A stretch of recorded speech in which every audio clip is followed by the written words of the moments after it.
Dr. Dre is about to cash out again. 200 some odd $million.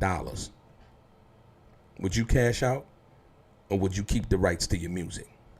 Let's get into some of this straight game. Blackjack. Life is like the cards. It's not what you dealt, but how you play it.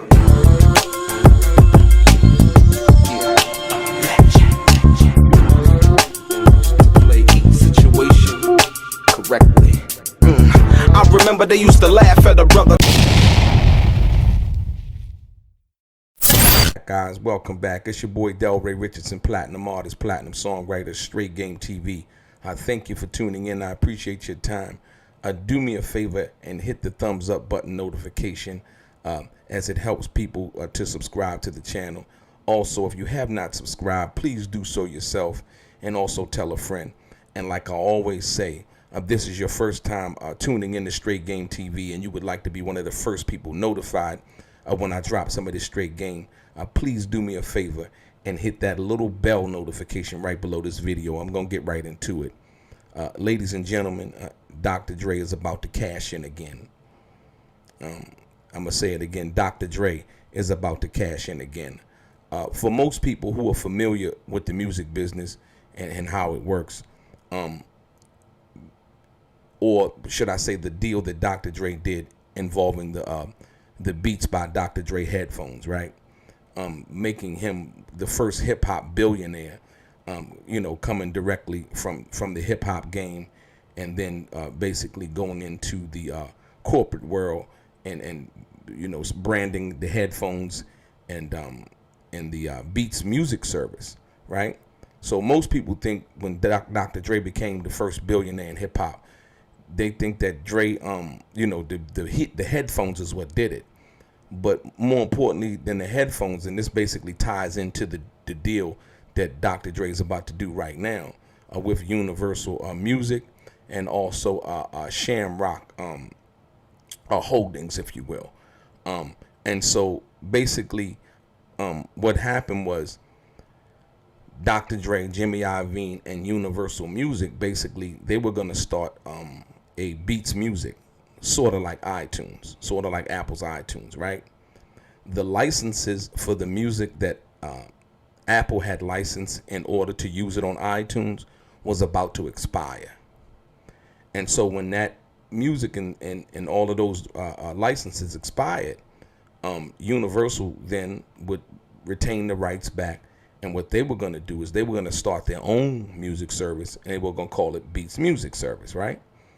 So Apple was like, they would be directly in competition with them. Not only would they be in competition with them, but they would have all the rights to the really good music in that catalog. Tupac, Eminem, Dr. Dre, you no doubt, you name it. All of those artists that ever recorded and music for Universal, as well as the masters that Universal owned, the publishing and all of that, they would be able to use that music in Dr. Dre's Beats Music Service. So what Apple did was, in turn, buy Dr. Dre's Beats headphones, the Beats brand, as well as the Beats Music Service. That's what they bought doing that deal, right? And so, which was a smart move, basically a M&A move, mergers and acquisitions. They acquired it. And basically, Dr. Dre and them, what they would normally have you do is sign a non-competing clause, meaning that you couldn't start no kind of service like that after they did that deal. But that ties directly into this situation. Dr. Dre, I think they sold it for like $3 billion. And Universal got a piece, Jimmy Iovine got a piece, Dr. Dre got a piece, and all of the people who were initial investors in the Beats situation, as well as, part of that deal. And so here we come now, just announced, Dr. Dre is now going to be selling his, publishing and royalty assets for the sum of $200 million, if you will. And so, Dr. Dre, Dre's about to do it again, man. You know what I mean? And a smart move, because Jimmy Iovine, he just sold his part of his music catalog, or no, should I say all of his music catalog, for around about $200 million, if you will. And so also Lil Wayne, he sold his music catalog for like, I think it was somewhere around 80 to $100 million. Who else was it? Future also sold his music basic for around about $60 million. And the list goes on. And the reason why artists are doing this at this particular time is just basically to cash out. You know what I mean? If you make the right investments and you do the right thing, you can basically live off the interest of that money. You know what I mean? So hopefully, you know, most of the artists, Wayne, Future, and all of them, you know what I mean? Hopefully they, you know, have the right financial advisors, and they do that accordingly. You know what I mean? Just kick back and continue to create, and so on and so forth. The situation with Dre, basically, Dr. Dre is selling a collection of music, basically the income streams, meaning the royalties, right? You know, so like and some other assets in the deal that was being pitched for like $250 million. You know what I mean? So Dre wanted, like, I guess, you know, $250 million this time, you know, for all of the income streams. Basically, the music that he was selling, the income streams of the music that he was selling, basically bringing about $10 million a year. And so, you know, basically that's a good deal. You know what I mean? You can't take it with you. So like I said, once again, it's a good thing to cash out, you know, set up some kind of trust or something like that, and so that the generations of your family can live off of that income. And number one, more so than that, you would want to be the person that sell the rights to your music, and not you pass away and have somebody in your family do it, because they probably wouldn't know what they're doing. You know, it's best for the person who actually created the music and has something to do with the music to sell the catalog before somebody else did it, you know, after you passed away.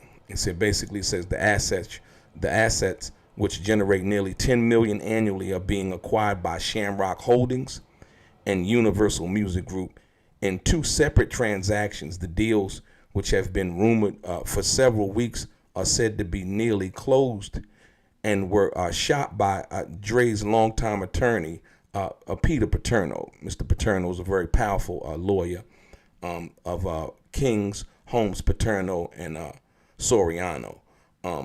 Basically, Billboard basically dropped this news, if you will, and it says reps for the firm Dre, Universal, and Shamrock all either declined or did not immediately respond to any requests for the comments.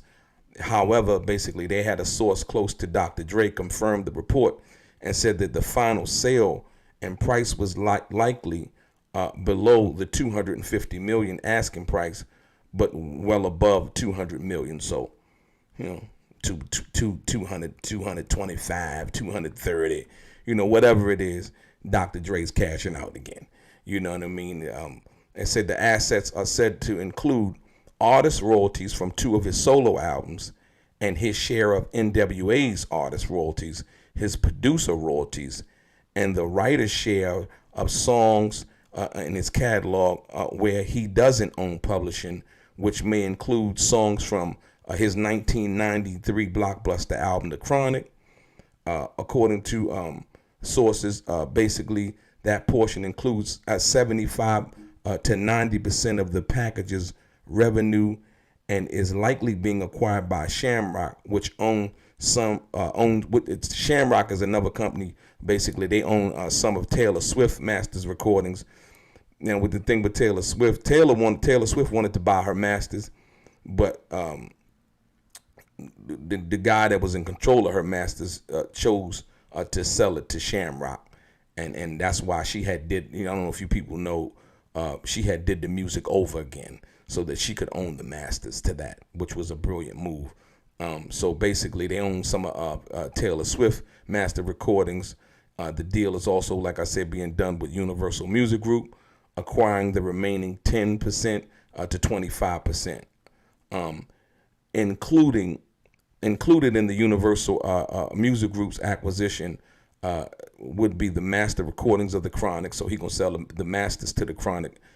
Dre owns the masters to the Chronic, which is scheduled to revert to Dre from Death Row Entertainment, which recently was acquired by Dr. Dre's protege, Snoop Dogg. So everybody who think that Snoop didn't really acquire Death Row, here you have it again, once again.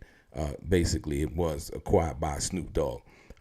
In August of this year, or should I say last year, his share of the Aftermath Interscope joint venture with the Top Dog label for Kendrick Lamar's releases through that deal, and possibly some other assets. So the deal that Dre actually did with Top Dog Entertainment and some of the, I would say, the masters or the publishing or whatever he owns in regards to Kendrick Lamar's album, basically some of that, some of those recordings or some of those intellectual properties would also be included in the deal that he's about to do for this $200 some odd million. Basically, it does not include his ownership stake in Aftermath Records, which he co-owns with his longtime label home, Universal Music Group and Interscope Records. So Dre's about to cash out again, man. For a lot of artists in the game, you know what I mean? This basically emphasizes that your publishing is very important. And retaining the rights to your music, understanding what the music business is about and the business of music, more so than just doing music, as you can see later on down the line. Dr. Dre's cashing out. Yeah, also Drake just did some kind of deal similar to this deal for like, was it $400 million or something like that, $300 million. And so, it's very lucrative, man, very lucrative situation involving the intellectual properties. And I always try to stress to people, you know what I mean? That's the first thing that you want to do is to try to retain some ownership in your publishing, your masters, your writing, and all of those things. And so later on down the line, you can pass that revenue off to your family, to your children, and so on and so forth. Yeah. So Dr. Dre about to cash out for $200 plus million. You chime in, tell me what you guys think about this. You know what I mean? Think Dre making the right move? What would you do at this particular time? So your boy Delray, straight game.